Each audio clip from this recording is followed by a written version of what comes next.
Hi hello నమస్తే. అందరు బాగున్నారు కదా? నేను కూడా బాగానే ఉన్నాను. ఈరోజు మనకి వడాఫోన్ ఐడియా నుంచి న్యూస్ వచ్చింది కదా. ఆ న్యూస్ అంటే ఏజీఆర్ డ్యూస్ రీస్ట్రక్చరింగ్ గురించి క్యాబినెట్ డాక్యుమెంట్ ఏం చెప్తుందో ఒక్కొక్క పాయింట్ని మనము ఈరోజు వీడియోలో మాట్లాడుకుందాం. Vodafone Idea AGR dues restructured అనమాట. అంటే టెలికాం కంపెనీలు ప్రభుత్వానికి చెల్లించాల్సిన భారీ బకాయిలు వడాఫోన్ ఐడియాకి ఇవి చాలా పెద్ద భారంగా అయ్యాయి అన్నమాట.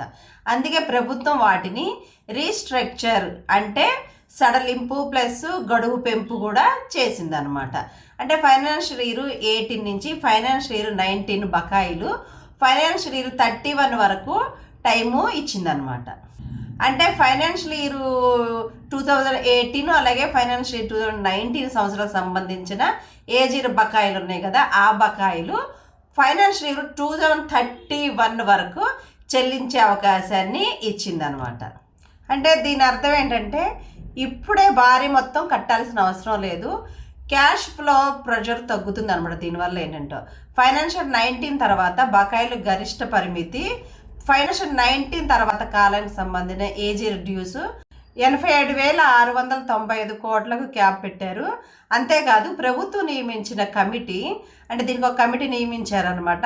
ఆ కమిటీ ఏంటి, డెడక్షన్ వెరిఫికేషన్ పాలసీ ప్రకారం మళ్ళీ లెక్కలు చూస్తుంది.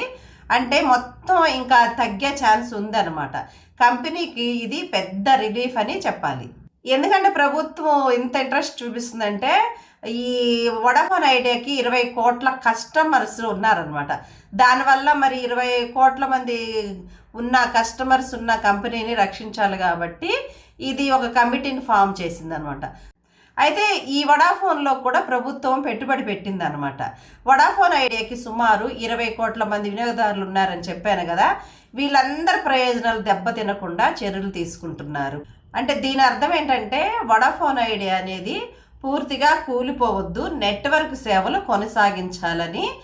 ఈ క్యాబినెట్ ఉద్దేశం ఏంటంటే టెలికాం సెక్టర్లో పోటీ అనేది ఉండాలి, లక్ష్యం కూడా ఉండాలి, అలాగే ఏజీఆర్ డ్యూస్ సవ్యంగా చెల్లించాలి, టెలికాం సెక్టర్లో కూడా కాంపిటీషన్ నిలబడాలనేది క్యాబినెట్ యొక్క ఉద్దేశం అన్నమాట.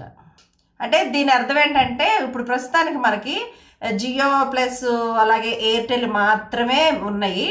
ఈ రెండే కాకుండా వడాఫోన్ ఐడియా కూడా బతకాలి, సర్వైవ్ అవ్వాలనేది ఈ క్యాబినెట్ యొక్క ఉద్దేశం అనమాట. అయితే ఈ న్యూస్ వడాఫోన్ ఐడియా స్టాక్కి ఏం అర్థమవుతుందంటే ఈ స్టాక్ అనేది పాజిటివ్, అలాగే ఇమీడియట్ బ్యాంక్ కరప్ట్ అనేది రిస్క్ తగ్గింది, క్యాష్ ఫ్లో బ్రీతింగ్ స్పేస్, అలాగే గవర్నమెంట్ సపోర్టు క్లియర్గా తెలుస్తుంది అనమాట. ఇంకా రిస్క్ అయితే ఉంది, అంటే మరి అప్పులు ఉన్నాయి కాబట్టి ఇంకా చాలా ఎక్కువ అయ్యే అవకాశం ఉంటుంది. అంటే 2031 కల్లా కట్టమన్నారు కాబట్టి ఏమాత్రం వడ్డీ అయితే ఏం తగ్గదు కాబట్టి ఇంకా మరి అప్పు పెరిగిద్ది అనమాట. అలాగే ప్రాఫిట్ కూడా ఇంకా రావాల్సి ఉంది. తర్వాత ఫండింగ్ అలాగే టారిఫ్స్ కూడా ఇంకా పెరిగే అవకాశం ఉందన్నమాట. అయితే సూటిగా చెప్పాలంటే వడాఫోన్ ఐడియాకి అది బతకటానికి ఒక అవకాశం ఇచ్చినట్లే అనమాట. అంటే వీళ్ళు అవకాశం ఇచ్చారు కదా, వడాఫోన్ ఐడియా మల్టీ బ్యాగర్ అవుతుందా అనే గ్యారంటీ మాత్రం కాదు. అయితే మరి ఈరోజు వార్త అనేది పాజిటివే కదా. మరి ఈరోజు మార్కెట్లో వడాఫోన్ ఐడియా షేర్ ప్రైస్ ఎందుకు తగ్గిందనే విషయాన్ని సింపుల్గా మీకు అర్థమయ్యే విధంగా ఎక్స్ప్లెయిన్ చేస్తాను. ఈరోజు వడాఫోన్ ఐడియా షేరు ఎందుకు తగ్గిందంటే సింపుల్గా చెప్పాలంటే ప్రభుత్వం ఏజీఆర్ బకాయిలపై టైం ఇచ్చింది, కానీ పూర్తి మాఫీ ఇవ్వలేదు. ఇన్వెస్టర్లు ఏమనుకున్నారంటే పెద్ద రిలీఫ్, బకాయిలు తగ్గిస్తారు అని అనుకున్నారు. కానీ వాస్తవం ఏంటంటే డబ్బులు మాఫీ కాలేదు, కేవలం వాయిదా మాత్రమే. అందుకే మొదట షేర్ పెరిగింది, తర్వాత డిసప్పాయింట్ అయ్యి షేరు ధర అనేది తగ్గడం, అందరూ కలిసి అమ్మేయడం జరగడం వల్ల షేరు ప్రైస్ అనేది తగ్గిందనమాట. ఈ వడాఫోన్ ఐడియా షేరు తగ్గింది గుర్తుపెట్టుకోండి. ఈ రోజు వచ్చిన న్యూస్ ఏంటంటే సర్వైవల్ న్యూసే తప్ప సూపర్ ప్రాఫిట్ న్యూస్ మాత్రం కాదనమాట. మరి ఈ వీడియో కనుక నచ్చుంటే షేర్ చేయండి, లైక్ చేయండి, కామెంట్ చేయండి.